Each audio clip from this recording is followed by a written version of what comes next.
Welcome to On the Issues with Michelle Goodwin at Ms. Magazine, a show where we report, rebel, and tell it like it is. On this show, we center your concerns about rebuilding our nation and advancing the promise of equality. Join me as we tackle the most compelling issues of our times. On our show, History Matters, we examine the past as we think about the future. Now, on today's show, we think about what does independence mean for the rest of us? Women have long asked this question, and any group that has felt shut out, excluded, colonized, or enslaved has thought about the same. On July 5th, 1852, Frederick Douglass put it this way: "What to the slave is the 4th of July."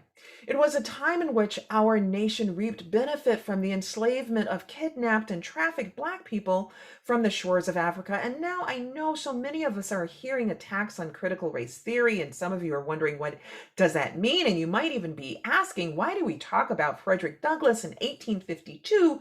That, after all, is before the Emancipation Proclamation, before the Civil War, and before the ratification of the 13th Amendment, which abolished slavery. Although, to be honest, we need to do a 13th Amendment show because the 13th Amendment abolished slavery but also allowed it to exist at the same time. But we're going to talk about that later, another show. But today we dive into questions of freedom, the 4th of July, what it means to be represented. What does equality mean when you're thinking about your wages? What does freedom mean to people who are in detention centers, who are incarcerated in jails or prison, or waiting still to be charged, or waiting for other criminal justice processes to take place while they're not able to afford bail? What does it mean to celebrate a day where there is so much to be grateful for and to honor, and yet to recall the vestiges of Jim Crow, of slavery, of suffrage, of colonization? And how do we stay true to all of that? And some people see these messages as conflicting, and how do we sort it out? Sometimes it's not easy. So we're talking to folks who are making a difference at the local level, who will help us to sort that out, because not all the business gets done in Washington, D.C. So I'm joined by very special guests. Representative Leslie Herod was elected in 2016 as the first LGBTQ African American in the General Assembly in Colorado, while receiving the highest number of votes of any candidate running in a contested election there. Heather Lende is a New York Times best-selling author and has contributed essays and commentary to NPR, the New York Times, and National Geographic Traveler, among many other newspapers and magazines, and in fact has a great new book out of Bears and Ballots, which was just released a few weeks ago.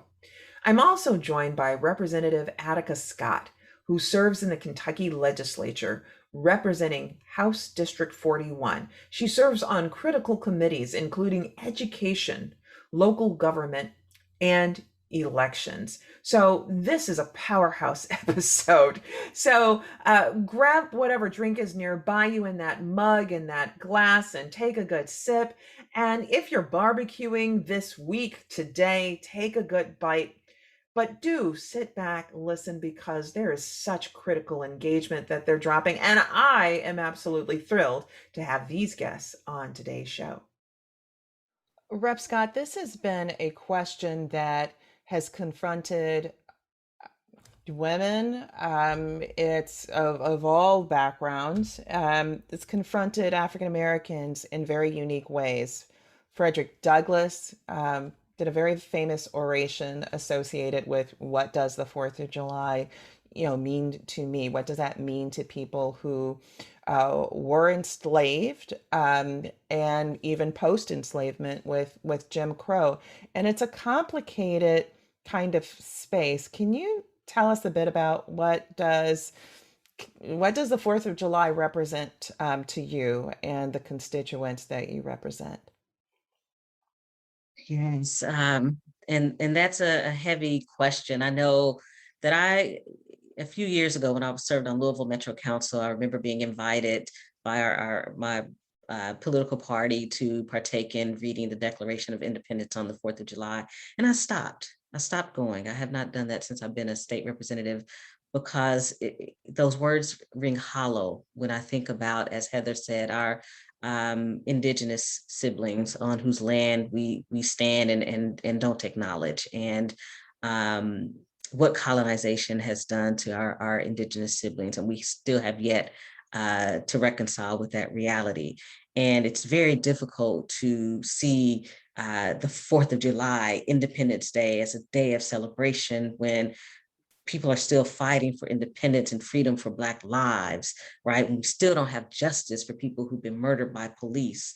When people like me and my teenage daughter at the time were unjustly arrested, and how we gloss over that so that we can have fireworks and cookouts all at the same time.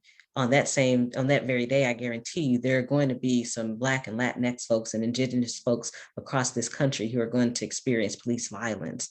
And so it's really heavy to think about what that day means when there's still so much reconciliation that has not happened in this country, and we're barely moving in the direction of racial reconciliation, racial justice, and having a new celebration of liberty and freedom and justice that's real, and it's not based on enslavement, that's not based on taking people's land, but instead is based on unity and our ability to build collectively and acknowledge hurt and harm and remedy it.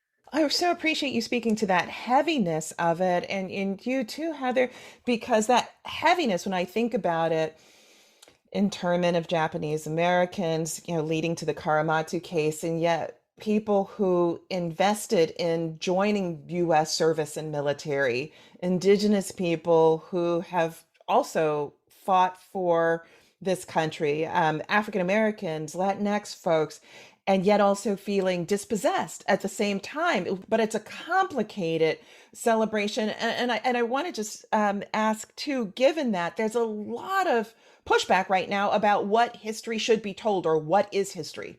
Across the country right now, there are legislatures where there are bills being proposed that literally call for suffrage to be removed from history books, that there are certain women who are names not to be spoken, that indigenous people not supposed to be mentioned, that the African Americans are not supposed to be talked about. How do we reconcile this very complicated space right now where history is not supposed to be history? What do we do with that? I think you do it locally. Again, I come back to one-on-one, like you say. I mean, in Haines, where I live, there's a native village about 20 miles out of town in Klukwan. They have a huge 4th of July. They're they have more Vietnam vets per capita in this little village than most places in the country, I think. Out of a couple hundred people in the village, they may have had 30 or 40 that served. And they're very patriotic, which some people would find ironic, like you say. I think for this year, at least for me, the 4th of July in Haines, it's going to bring, we know there's some reckoning coming, and that's good. And there is some joy. I mean, the pandemic's over. We're having our first gatherings. That makes us happy. We're seeing each other for the first time and really maybe thinking about all the things that have happened in the last year and maybe starting to process them. And the other one is, I mean, if I can say this, but quite frankly, there's some celebration because Donald Trump isn't president. I mean, the bad guys didn't win completely. We've stopped them, and hopefully that'll keep going. I don't want to get in trouble for that, but it's true. No, there's no trouble. Look, it could be worse, I guess, is what I'm saying. I mean, let's be clear, there are still children who have not been located, or their parents have not been located. When one thinks about that, one hears more. It's not hyperbole when we think about Muslim ban, when we think about children being snatched from their parents' arms and put in cages and being fed frozen burritos. But here's something that might give you some hope. Here's something that would give you some hope. In the parade, the last time we had a 4th of July parade, which I believe was two years ago, we had a group of people in Haines march for those children, walking down the street with banners saying, take our children out of cages, this, peace, that whole thing. And this is in Haines, Alaska, about as far as you can get. And at the same time, and this is weird, but it gives me hope, there was a group of people with, in the NRA local gun club marching right along in the parade as well, and a homemade marching band and native dancers and singers. And I thought, well, if we can at least be walking down Main Street together, then maybe we can get in a room and talk about some of this stuff together. And people are caring about that even here. And so, Rep. Scott, and I want to put this question back to you about history, right? The sort of history being taken out of history, and how one exactly addresses that, especially given when you think about it, there are people that are saying that they never knew about the massacre of Black people in Tulsa, that they just never knew. And when I think about it, it's not just Tulsa. There are images going on across the country now where people are understanding in towns across the United States that Black businesses were burnt down. Successful Black communities were burnt down. And when you think about the stereotypes that then live, right, what people don't know are about these massacres that Black people experienced post-slavery. What they don't know is about, Pauli Murray's book on race laws, nearly 800 pages, single space of laws, all that denied Black people from doing things post-slavery, like playing checkers in public, playing chess in public, being in a taxi, all of these different things. And when we say erase it from history, what does that mean? What do you hear? What do you think about given that backdrop? And I do want to start by saying that Heather is absolutely correct. People, of course, are going to celebrate the 4th. I don't want to leave that conversation without also acknowledging that many of those celebrations are going to be segregated. And so, my goodness, so much further for us to go to even acknowledge that. And then I think about your point, Michelle, and I'm stuck with this idea of, and the question that Dr. King left us with, which is, where do we go from here? That's the question I continue to sit with, is where do we go from here?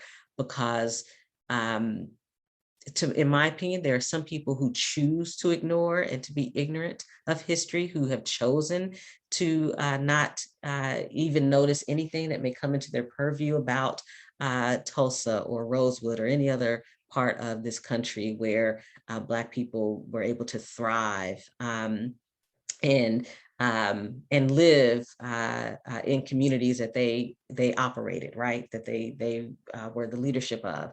And right here in Kentucky, in Louisville, you will have people who will feign ignorance that the National Guard was brought into Louisville in the West End during the Civil Rights Movement, and the governor at that time called in the National Guard on my elders. And then just last year, the governor of Kentucky called in the National Guard on us in Louisville, and a Black man, David McAtee, was murdered by the National Guard. You will have people who will feign ignorance, and in the next few years will act like they never heard of that, didn't even know it happened, right? And then it will be incumbent upon us who live in the neighborhood where Mr. McAtee was murdered to keep reminding people of our humanity, to keep saying that, law enforcement has been weaponized against us by white people in power. And we're going to have to continue to remind people of that, because there will always be people who choose to be ignorant about our suffering because they have that privilege to be ignorant, because they feel like it didn't impact them directly. And we're going to have to keep bringing that back,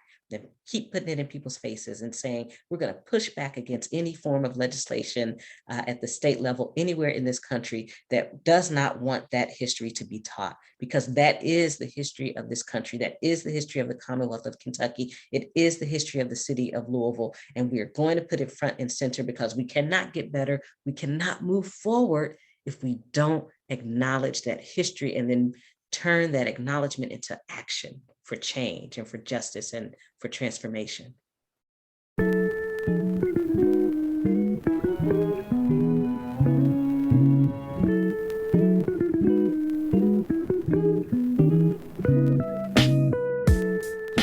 There's much to learn from Representative Attica Scott and the fight that she's taken on in Kentucky for all Kentuckians, this question of liberty, equality, and freedom for all, and what that means in real pragmatic ways.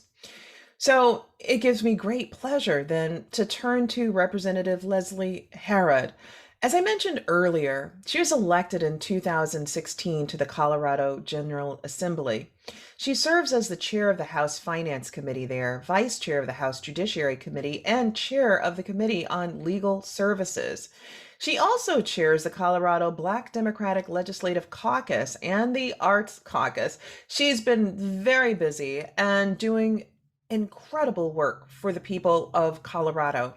She helps us to think about what it means to be local. So much of what we think about in terms of power and how things get done, folks think about that in Washington, D.C. But in reality, so much of what affects your life, your well being, the well being of your family members and of your children, happens at the local level. And so, what an honor it was for me to sit with Representative Harrod.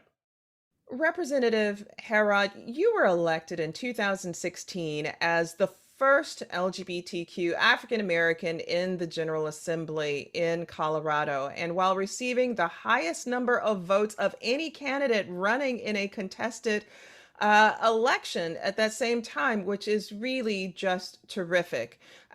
I'm so impressed by the fact that you serve as chair of the House Finance Committee, vice chair of the House Judiciary Committee, and chair of the Committee on Legal Services.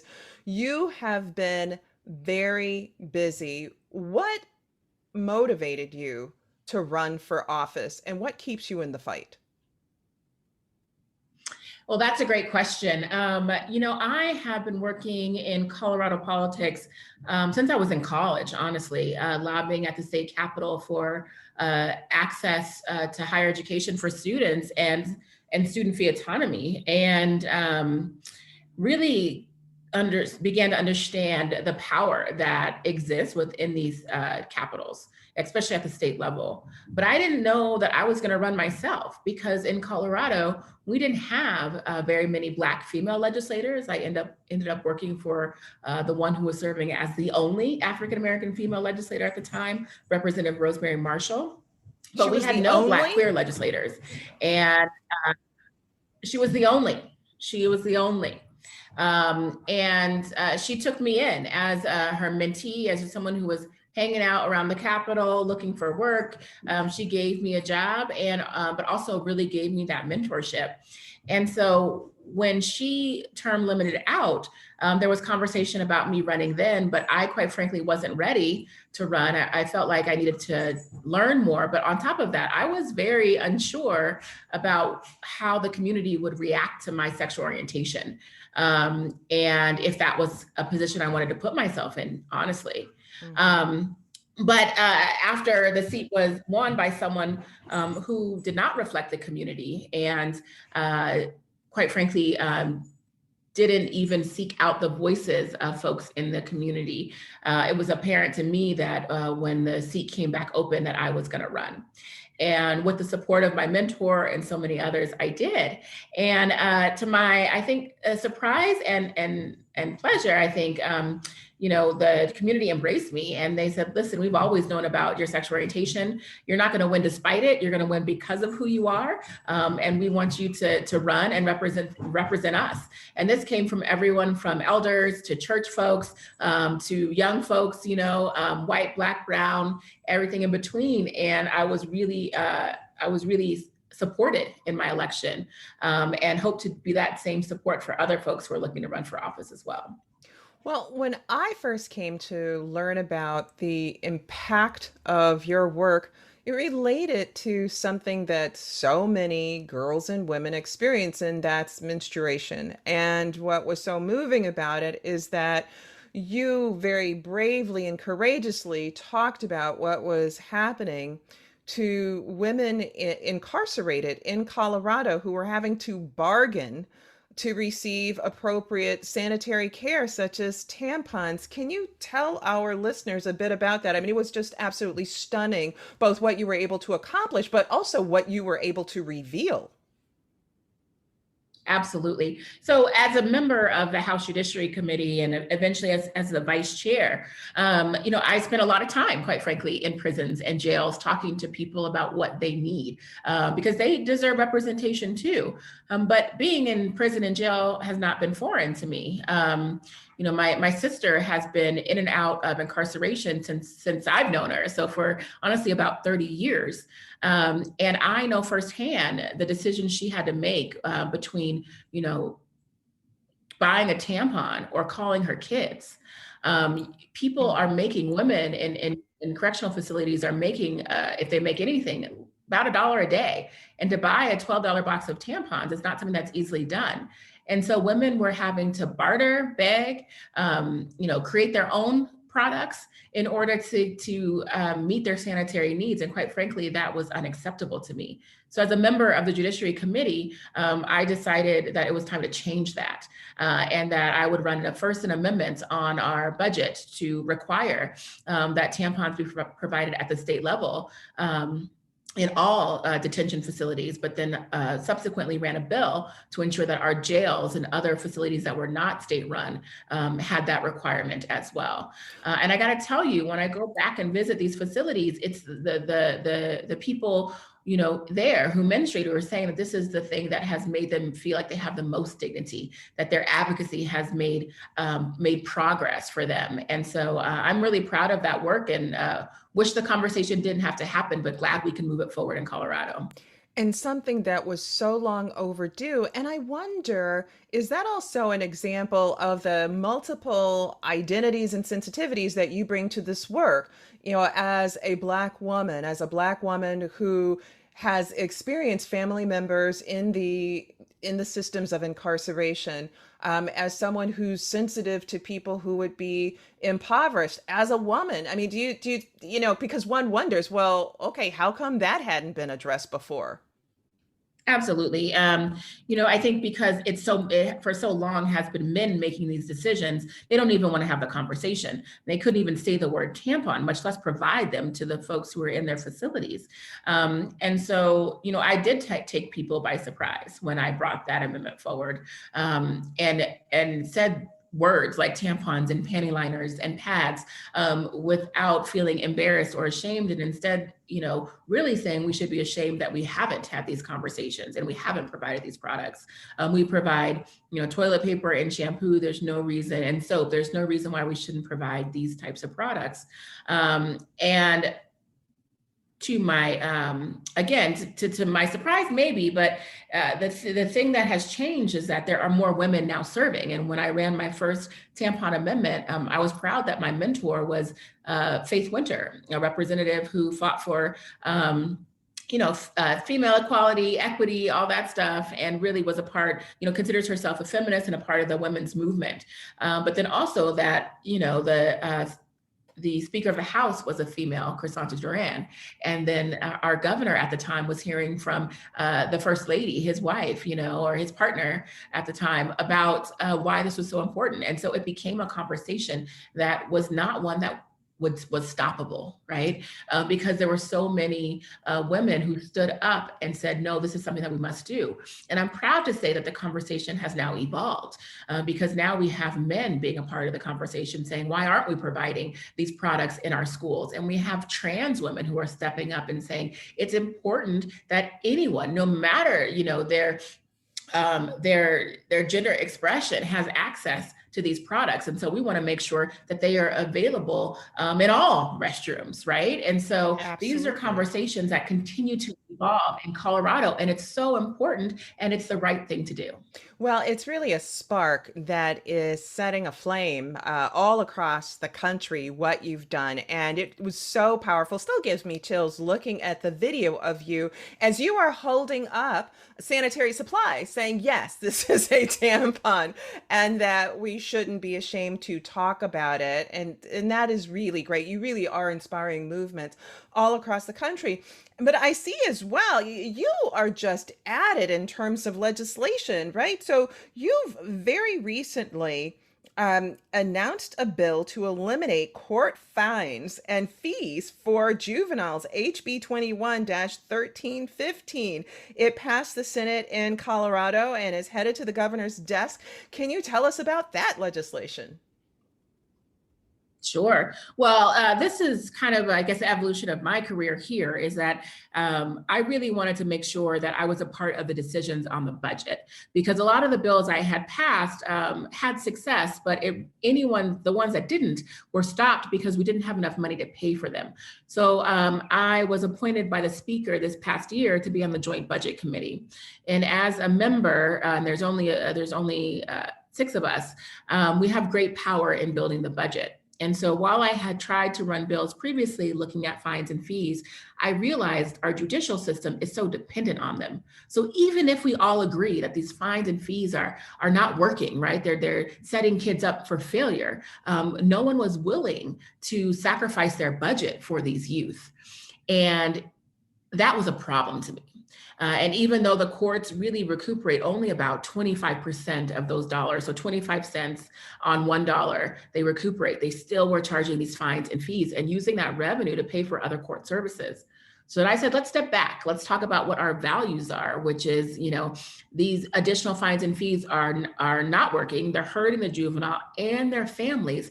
And again, they're not really setting up that youth for success. Instead, they're strapping them down with debt before they turn 18. So let's agree on that. And now let's talk about how we fund our court system equitably and completely and wholly, And so I started to dig into the budget and found sources of funding that we could give direct revenue to our judicial branch where they needed it, where they were not being funded. We actually used marijuana cash fund dollars because for me, this is an equity issue. And said, we will fund your courts completely, but we will not do it on the backs of these young people. Well, that's right. So as you've recently expressed, that Colorado spends 75% of juvenile fees collected on this kind of administration. 75% of that is to go towards all these other things, leaving only that 25% in net revenue. So it's degrading. It puts these kids in an awful position, but it also said a whole lot about running a judicial system on the backs of kids. Right, exactly. And just expecting their parents to be able to pay for it, really just not understanding comprehensively and holistically, like what is going on with a young person who ends up in those situations, and how these fines and fees just multiply. I mean, there are people who leave with thousands of dollars worth of debt, and that is not for their punishment for their crime or their restitution. This is on top of that. And quite frankly, it's wrong. And so we not only passed that bill, but we also wiped out all past debt. $58 million worth of past debt has now been wiped clean, so that we are no longer saddling our young people with this debt as they go into adulthood. My goodness, this is what power looks like. This is amazing what you're doing. And it makes me think of Pauli Murray, who is an unsung heroine who, preceded Ruth Bader Ginsburg at the ACLU, was, really helped to establish the frameworks for what became both, civil rights movement litigation through Brown v. Board of Education, and also equal protection work on, women's side.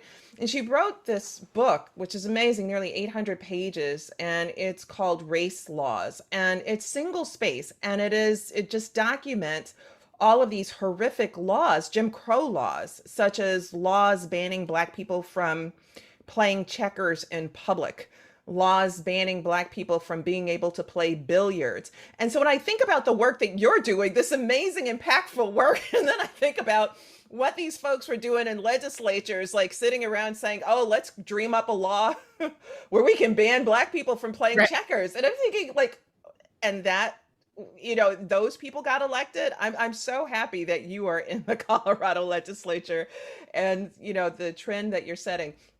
I want to ask also about other legislation that you've pursued, and that's HB 1224 and SB 217. Can you tell us a little bit about that legislation? So Senate Bill 217 is definitely, a hallmark of what I've done. I'm very proud of that bill. So it is our police accountability bill here in Colorado. It came up immediately or during, quite honestly, the protests for the murder of George Floyd. We had protests here in Colorado, like we had in most cities across the nation, demanding change. And we happened to be working during that time. And again, as a legislator, I said, I can do something about this. We don't just have to go out and join the protest or make some statement on Twitter. We can actually pass laws. And I'm proud to say that my colleagues agreed with me. So when they heard the protests and saw the video, they said, we need to do something. And they respected the leadership of the Black Caucus. I am the chair, and said, we will support what you all come up with. Within 16 days, we had drafted a bill and got it through the entire process and onto the governor's desk. The governor signed that bill on Juneteenth. So what does that bill do? We are the first state in the nation to end qualified immunity for law enforcement officers. This means that they can be held accountable for their wrongdoings. They have to face a judge or a jury. We can bring more cases forward than we would have had if we did not have qualified immunity.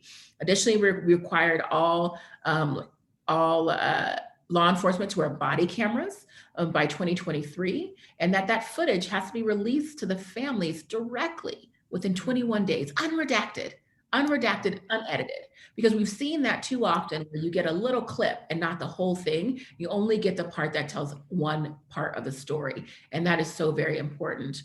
Additionally, we put in racial profiling legislation and policy. We created a duty to intervene and a duty to report that also had criminal sanctions if you did not do that. We added pattern and practice investigation. So this was an omnibus law enforcement bill that we got through with bipartisan support, Democrats and Republicans.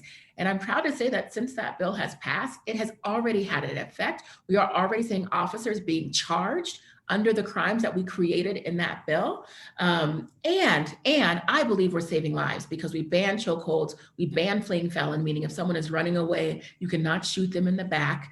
All of those things we have changed now in Colorado, and it is because of 217 and the work of the people who did not stop their protests until this bill was passed. And look at that. And, in 2 weeks, you did that, you and your colleagues. I think that there's a lot to be said about modeling what you're doing because you also proudly represent, right? So, what I've seen of you, whether it's as you're speaking to your colleagues in the legislature, whether you are speaking out to your constituents in social media, et cetera, is that you proudly represent who you are as a Black woman, as a Black queer woman in the legislature, and you are able to do this and gain bipartisan support. Many would wonder, how in the world do you do that? Well, it's all about building relationships and listening. My first year, I sat next to a very liberal Democrat, my good friend, Representative Joe Salazar, always fighting the good fight. And I put myself on the other side of me, a more conservative Republican who was a DA and really got to listen to where he was coming from. And when I heard points of agreement, I kind of took them and ran with them, So him and I agreed on a few different issues that really allowed me to run some of the bills that I ran and passed, like drug defelonization. But again, it also let me understand what was going on in his mind so that when it came time to run some of these big bills like law enforcement accountability, I had a sense of what mattered to him and what his values were so that I could change my dialogue in a way that resonated with his side of the aisle. And I always told him, I don't need to get all of you. I just need to get some of you, And our issues are not that different. And so that is how you do that work. And you have to do it on both sides of the aisle. I always say that it's rare that I get all Democrats on my bills, but it's more rare that I can pull over some Republicans, especially rural Republicans, especially those who are libertarians or lower income, who might understand what it's like a bit, to be over policed, right? Or to be unfairly charged, or that have this American value in them of innocent before proven guilty, or your day in court living to your day Mhm. in court. And so we were, able to work on some of those things together. What me and Cole Wist worked on, Representative Wist at the time, worked on together was closing down prison beds and shutting Mhm. down prisons in Colorado. We have numerous prisons in Colorado now, and it wasn't because of the dignity issue or the justice issue that sung a song to him. It was straight up budget, right? He was like, they Mhm. are creating a fiefdom. They in tax dollars. This is too much money. We shouldn't be giving the Department of Corrections $1 billion every year. And I said, I agree with you. And so we got to work together and we have closed prisons. You know what I mean? And so it's Yes. finding that alignment, the most important Yes. thing. Which you've done so successfully. So we're coming to the closing, but really I could just spend hours listening to you. Honestly, there's still so much more, and I really do hope that you'll come back on our show, because our listeners, and it's not just our listeners, it's your colleagues who also listen to our show, who I think are learning so much from you all across the country and in Congress too. So I would very much hope that you'll come back. But we always do this at the end of our show. We ask about a silver lining and what our guests see as going forward, what provides hope for them. And so I'd like to put that question to you. What's the silver lining for you as you move forward with the work that you do? Yeah. Well, I'll definitely take you up on that offer to come back anytime. And what I would say is the silver lining is really just, it's a tough time right now. I think as a Black woman, we are facing a lot of traumas, and they are coming up from inside of us. They are, generational traumas, but they're also trauma that's being committed against us right now, right? We are seeing more division in our country. We are seeing a lot of backlash against the movement for Black lives.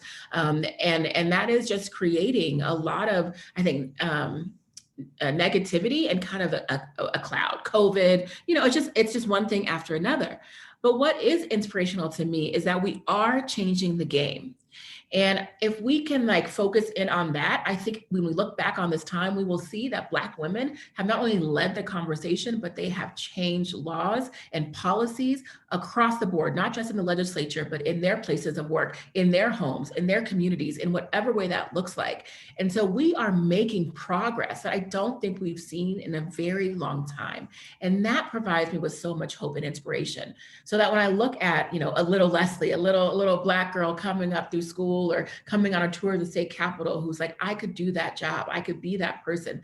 I am so hopeful and excited to see what she brings to the table and what laws and policies she changes, because that is how I think we break down this systemic racism and white supremacy that is built into the fabric of our nation and our policies and our laws. And I know that we're going to do it. Thank you so much, Representative Harad. It is my honor having you on our show.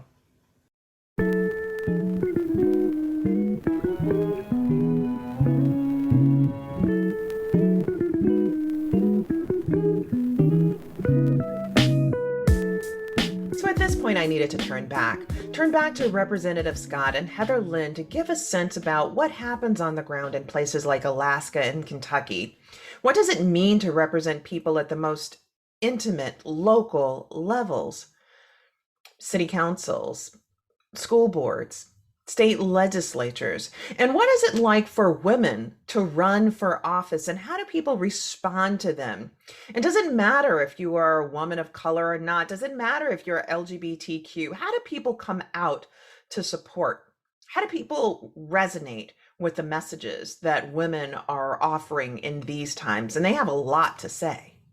Rep. Scott, I would like to turn to you. You've been a witness firsthand to what it's like to be in politics in a state that was divided at its very origins on questions of slavery. Even though Kentucky was willing to go along with the Union, it was a state that enslaved African Americans. And on January 22nd, a Kentucky Born Alive bill came into law when the governor allowed it to pass through without his signature. In an interview with Ms. Magazine, you said that you began serving in the legislature there in Kentucky in 2017. And from that very first day until now, there has been an all-out assault by a Republican supermajority on the rights of women to make their own reproductive health decisions. So part of this divide, one could say, has been along lines of race. Another has been along the lines of sex. It's been deeply intersectional. So why don't I start off with you just talking about what inspired you to run then? Was it the fact that you see a divide, the fact that there's a need for greater representation, women, people of color? What inspired you?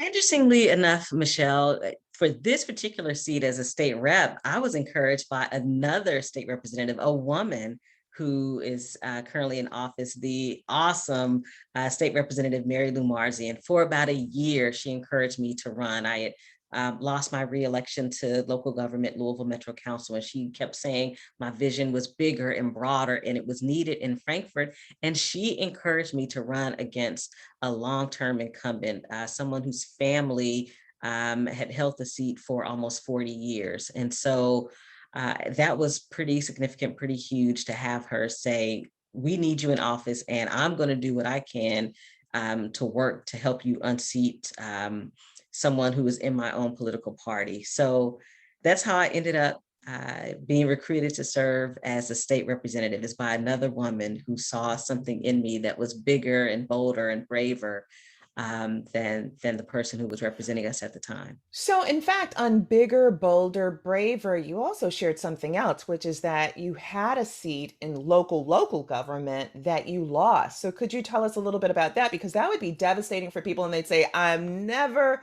doing this again. Get me out of politics altogether. If you all can't appreciate me, I'm going home. Why wasn't that your story? For me, it couldn't be my story. I am from the projects of Beecher Terrace here in Louisville, recently torn down, and now multifamily, single family housing is being built.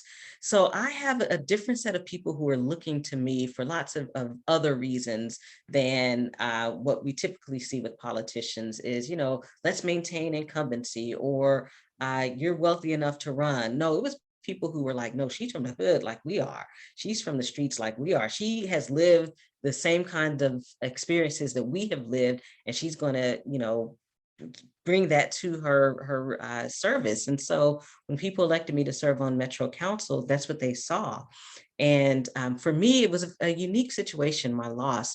I ended up applying for this vacant local Metro Council seat because the person who was in the seat retired. And then a year later, she passed away. So I ended up losing the seat to her daughter. So there was a lot of sympathy vote there, people who were voting for the daughter of the woman who was previously in the seat and who had died. So that was understandable, totally different situation than you have in most cases. And so, but a year later, people were ready for me to run for something else because I didn't give up. I didn't stop. I didn't throw up my hands and say, oh, I lost an election and life is over. No, I said, that's an election. That's exactly what that is. That's not life.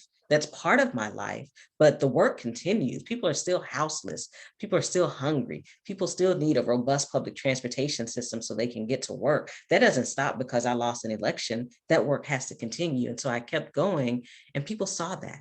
They paid attention to that and were ready to support me in this position as state representative. Those are serious lessons, right? There's so much more to unpack on that, just how one picks up and how that braveness leads to something that is a bolder kind of vision. Well, Heather Lende, it is wonderful to have you on this show. Your book of Bears and Ballots, an Alaskan Adventure in Small Town Politics, is such an important read. And it too says a lot about what it means to put yourself forward and to become vulnerable for trying to make a change. Can you tell us a little bit about that journey that inspired the book, which I'm holding right now in my hands? Well, first of all, thank you very much for having me here. And I'm just really honored to be in the presence of Rep. Scott, and I'm in awe of what she does. What happened with me is on a much smaller scale. Haines, Alaska is a very small town, about 2,000 people. To give you an idea, there's 270 kids in the school district, kindergarten through 12th grade. We just had, I think, 19 seniors graduate. It's a very small place. And it's isolated. You can only get here by a ferry or a long road through the Canadian border that's closed now, and small planes. But I was part of I think a group of women who were inspired by Hillary Clinton, and the 2016 campaign, that I thought, well, she's going to be the first woman president, and I'm going to be in that wave, and my grandchildren will be proud of me. And we all know how that went. And I was listening very closely to Rep. Scott and your introduction, talking about the divisiveness in Kentucky politics, and that from the get-go there was an assault on everything that was important to you. And that happened to me here in Haines. There was two of us that were more liberal, progressive, myself, a writer, and then the local editor of the newspaper. And really, literally, right after we were sworn in, we were told, we're going to recall you. The wrong people voted. You're getting out of here. Our issues are not really race or gender based. They tend to be much more environmental issues of development, which, when you get to it, they're all linked. We have a large Alaska Native population. There's Absolutely historic trauma. So it's not that they're not, but those things here aren't quite voiced. But I see in local government and local service a real connection and a real way to make good things happen, if you can stick with it. But it's difficult. It's really difficult when you're just under attack all the time, and it takes great courage. So I love your perspective on it, Rep. Scott.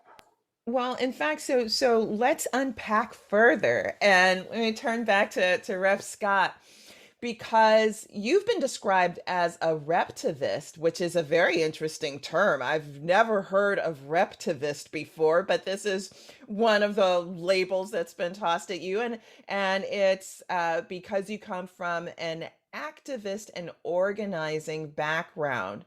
And in that role, you recently co-sponsored 3 pre-filed bills calling for proposed statewide fairness law, a ban on conversion therapy for Kentuckians younger than 18, and for public schools to provide age-appropriate, medically accurate, and LGBTQ plus inclusive health education for their students. Now, in Kentucky, that would seem radical, although not always from Kentucky. I mean, something has happened in Kentucky, so maybe we can get to talking about what's happened in Kentucky. But what inspired you to file these particular bills, and do you find support amongst your colleagues in the legislature? Thank you so much for that question, Michelle. And I'm a co-sponsor with my colleague, Representative Lisa Wilner, here in Louisville, Jefferson County, who's the primary sponsor of the bills.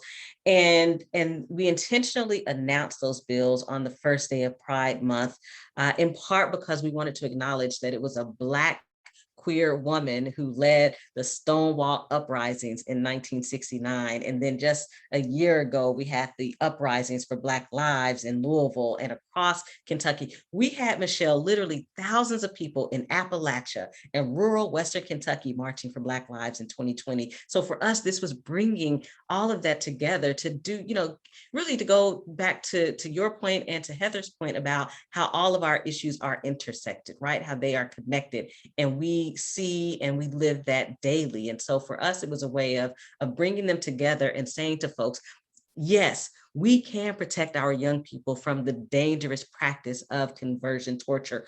42% of conversion torture survivors have attempted or seriously considered suicide in the past year. And so with everything, with COVID-19, the uprisings for Black lives, with high unemployment rates. And here in Kentucky, for the first time in 19 years, we saw women outpace men in seeking unemployment insurance benefits. And so with all of that happening, and on top of that, you have young people and people who have survived conversion torture thinking about or even attempting suicide. And so it's really important for us to ban conversion therapy. It's also important for us to pass statewide fairness legislation to protect people in employment, housing, and public accommodations all across Kentucky to protect them and their civil rights. And so we've had 21 cities and a county pass a statewide fairness ordinance. It's time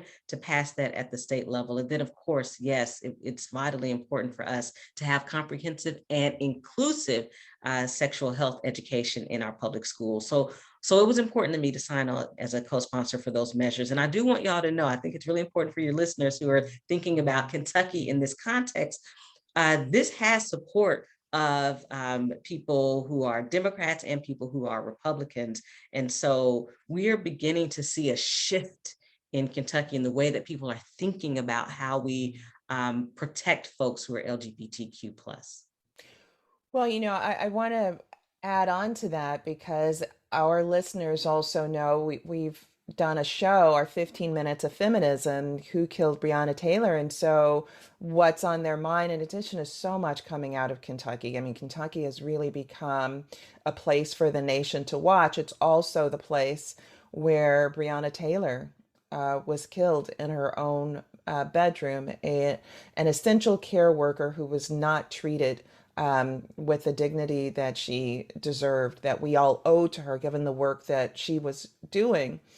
And so this is a flashpoint for thinking about a number of issues that I'm sure as a representative you must contend with, right? So how do you keep people feeling safe like Breonna Taylor in her homes with the conversations that are taking place about law enforcement? They're sort of in the wake of an insurrection in the Capitol earlier this year, and with people being defiant in Congress, not wanting a commission to investigate it. How hard is it to do the work that you're doing in pulling people together, given the backdrop of these tensions? Thank you so much for that question. And really, for me, all of what you've just talked about is how we've come closer together, is how we found one another, is how, for the folks in far Eastern Kentucky who found themselves side by side marching for justice for Black lives, looked around and said, I'm not by myself, right? We hadn't done this before because I thought it was just me and I wasn't ready to take that step by myself, but there are literally hundreds and thousands of us marching together, and look at what we can build together when we hold on to that. And then as a result, you had, almost 100 Black people from this one county in Eastern Kentucky who came to their next city council meeting and shared stories of their experiences and interactions with law enforcement in Eastern Kentucky. They had never done that before because they didn't feel safe enough to do it. But because of the uprisings and because of the people who showed up in Eastern Kentucky, they said, yes, let's go share our stories. So to your question, Michelle, it's really everything that you've mentioned has brought us together. Literally 4,000 people calling their state legislators to say, support a full ban on no-knock warrants.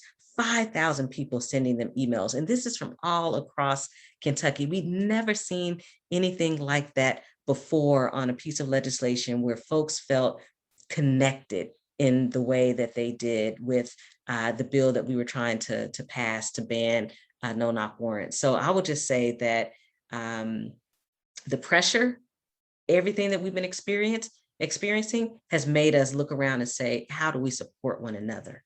How do we have one another's backs? And it seems that it's also made a difference too. Have you seen that as well? And what does that mean for a community? And then I'm going to turn to you, Heather. But Rep. Scott, what does that mean when people use their voices? Because I imagine, just as you said, with 100 Black folks in Eastern Kentucky who came out for the first time and said, look, these are the experiences that we've had, but we've not done it before, maybe out of fear or maybe out of a sense that maybe nothing will happen. We won't, people won't listen to us, or they won't believe us, or give us the time that we deserve.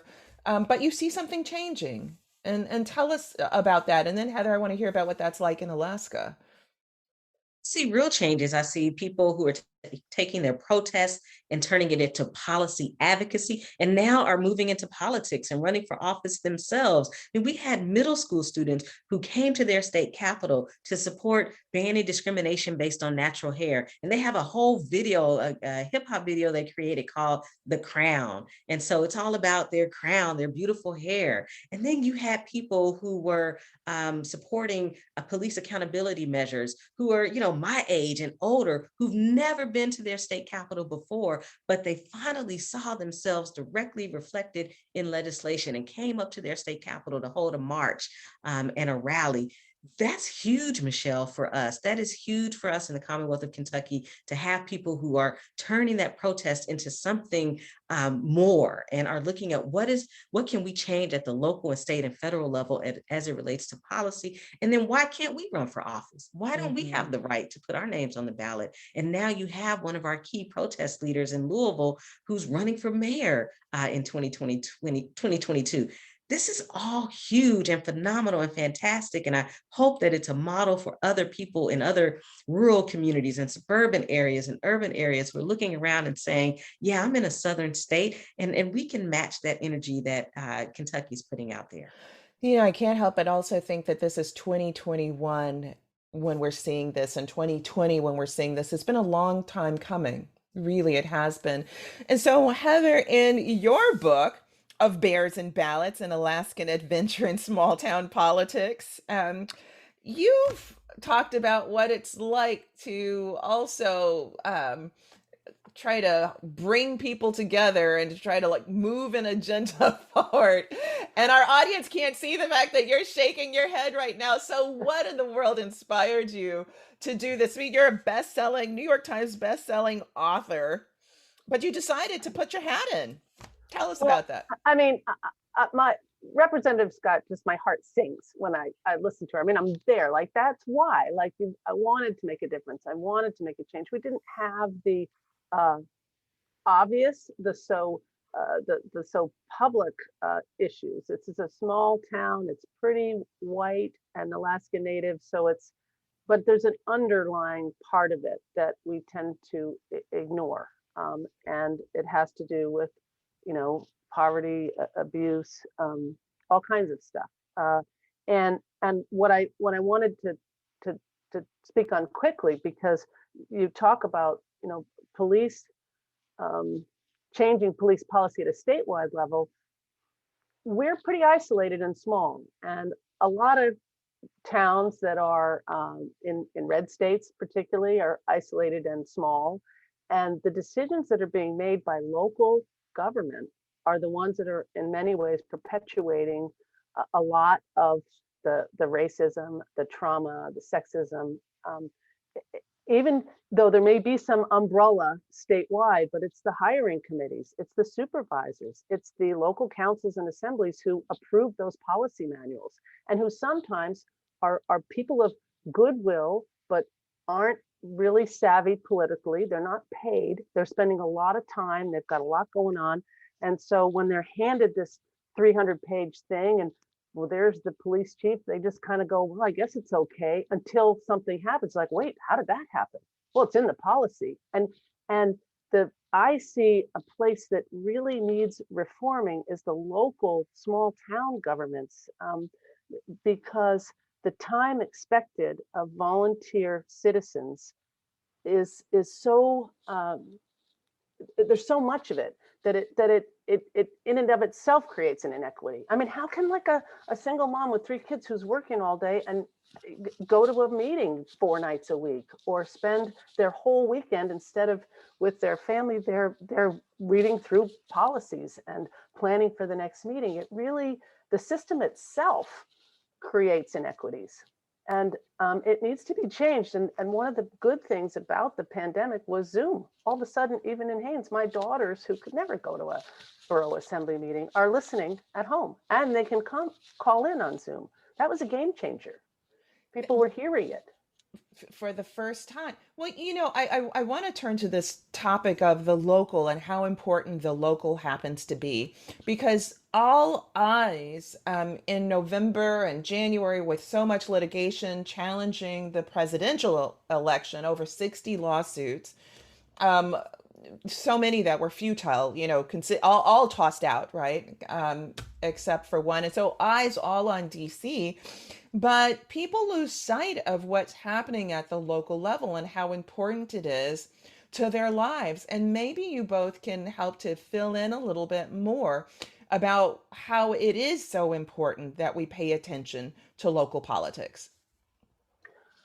I mean, I can tell you that it's really important, but it's also hard. And it isn't necessarily as rewarding as having a larger group that at least you've got a constituency. You're trying constantly to craft a compromise and to sit back, start again. The personalities are all very obvious, and they're the same people you see in the grocery store. Your kids go to school with them. Many small towns, there's one public school. There's not a lot of community division in terms of the way we socialize. And so there you are, you voted against something that your next door neighbor really liked, and then suddenly they don't talk to you. But worse yet, what happens now is that they get on social media, they start watching a different news channel, and suddenly it's like Republicans and Democrats, and you're just talking about local zoning. Like, how did that happen? When did it suddenly become this big national issue? And most recently, our assembly here in Haines, which I'm not on anymore, passed a resolution making our little town a Second Amendment sanctuary city. It was like, what?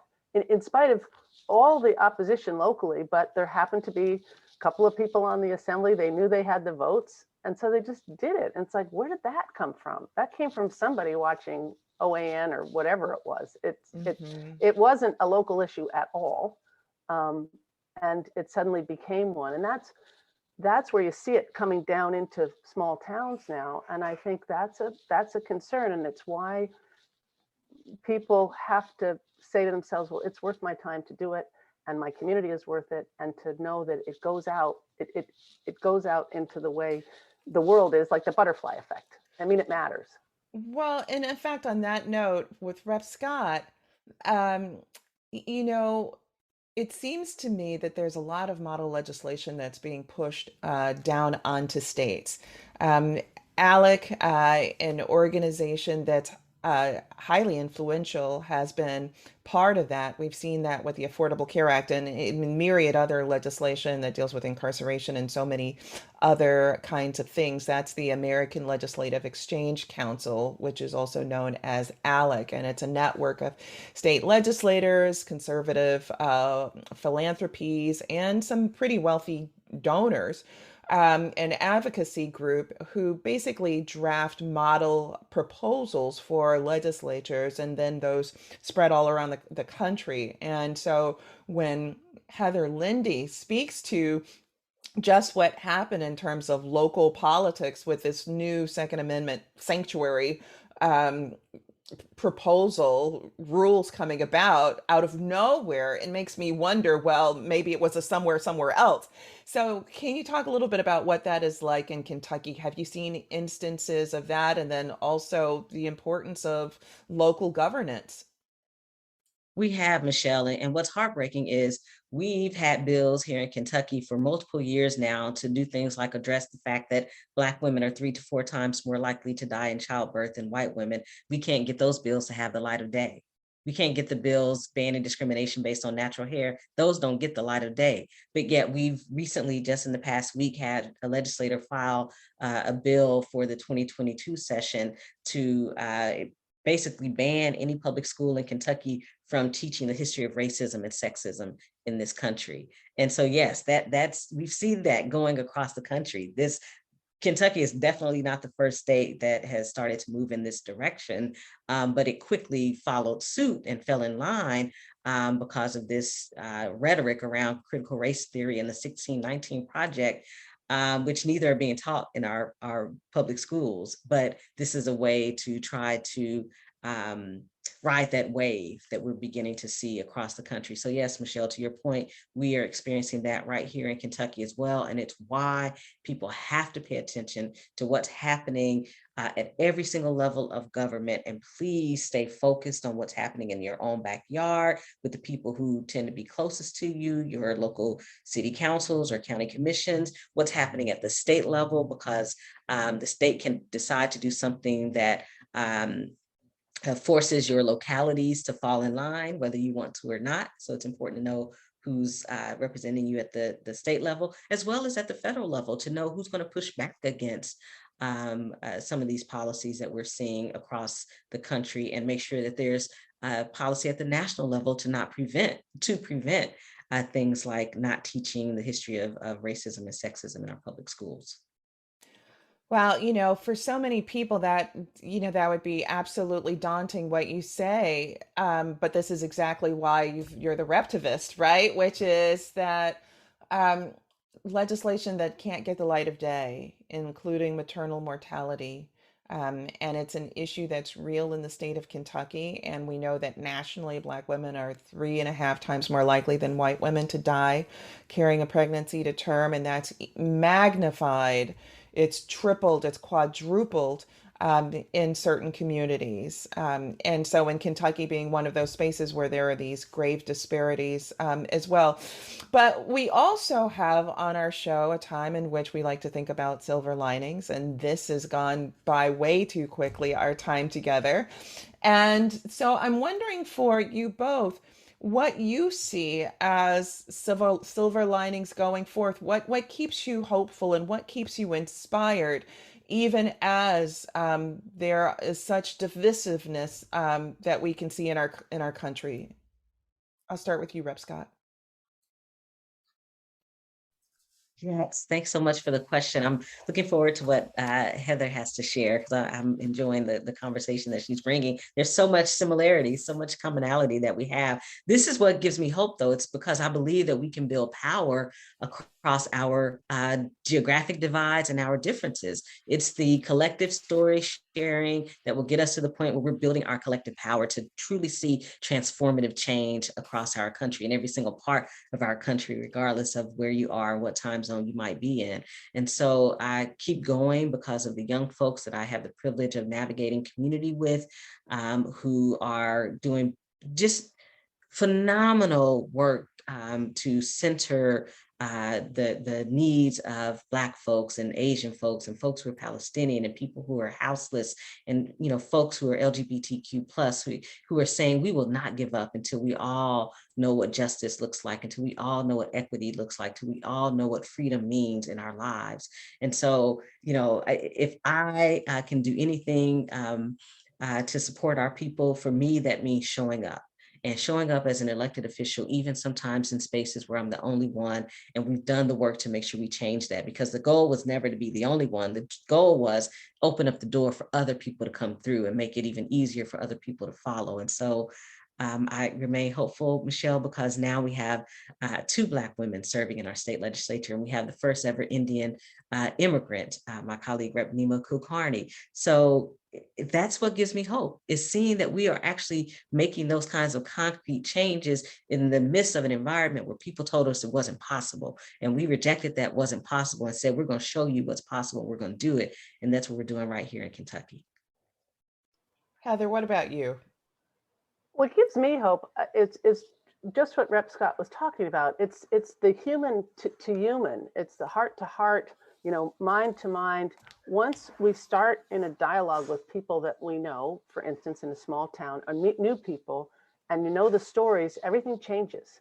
And it usually changes for the better when we get rid of all the big, ideologues. And that's where, like in local government, we had a situation here where we had a natural disaster in December, and there was a landslide, and 2 young people were killed, a kindergarten teacher and a young man that had a great future.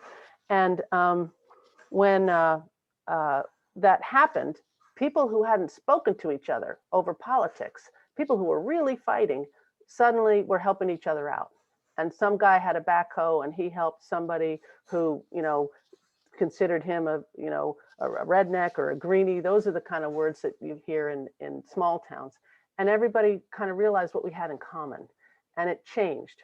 For a few months, it changed. And we moved forward with fixing roads, with feeding people, with working with the Salvation Army and the American Legion and the school, and helping people get through that disaster, and we still are. And I hate to see a disaster bring that kind of thing out, but you talked about it with Brianna. I mean, there's sometimes that's what happens. The best comes out in people when bad things happen, and that's when it inspires more people to get involved. So I think there's hope when we take a look at what we have in common more than what divides us. And there's a lot, and we just have to get rid of the noise from the people who really, it's in their best interest to keep us apart and to keep us fighting. And I think women are the ones who can do this. The moms and grandmas like me, I can say whatever I want with my gray hair now. So I'll do it. What do I have to lose? Like everything and nothing, right? I love that. I love that. Thank you both so much for being on the show. Guests and listeners, that's it for today's episode of On the Issues with Michelle Goodwin. And I want to thank my guests, Representative Leslie Herod, Heather Lende, and Representative Attica Scott, for joining us and being part of this critical and insightful conversation. And to our listeners, I thank you for tuning in for the full story. We hope you join us again for our next episode, where we will be reporting, rebelling, and telling it like it is, with special guests tackling really important issues. Listen out for the shows that we have coming up, where we're going to be talking about Sex Ed 101, what you really wish that your parents had really told you about. We're going to be talking about the Olympics and women in sports. And we're going to be talking about the cast of hate, which people are seeing now against Asian American communities. But the reality is that for a very long time, there has been a blanket of suffering and hate and resentment and discrimination that has seemingly been papered over. And so we're going to rip the Band-Aid off and talk about all of that. So for our listeners, if you want to find out more about this episode, then head to MsMagazine.com. And if you believe, as we do, that women's voices matter, that equality for all persons cannot be delayed, and that rebuilding America, being unbought and unbossed, and reclaiming our time are important, then be sure to rate, review, and subscribe to On the Issues with Michelle Goodwin in Apple Podcasts, Spotify, iHeartRadio, Google Podcasts, and Stitcher. We are ad-free and reader and listener supported, so help us reach new listeners and bring that hard-hitting content that you've come to expect by rating, reviewing, and subscribing. And let us know what you think about our show. And while you're at it, support independent feminist media. Look for us at MsMagazine.com for new content and special episode updates. And if you want to reach us to recommend guests for our show or topics that you want to hear about, then write to us at ontheissues@MsMagazine.com. And we do read our mail. This has been your host, Michelle Goodwin, reporting, rebelling, and telling it like it is. On the Issues with Michelle Goodwin is a Ms. Magazine joint production. Kathy Spiller and Michelle Goodwin are our executive producers. Our producers for this episode are Roxy Zoll, Mariah Lindsay, and Oliver Hogg. The creative vision behind our work includes art and design by Brandy Phipps, editing by Will Alvarez and Marsh Allen, and music by Chris J. Lee. And as ever, we are always grateful for the impressive executive assistance of Stephanie Wilner.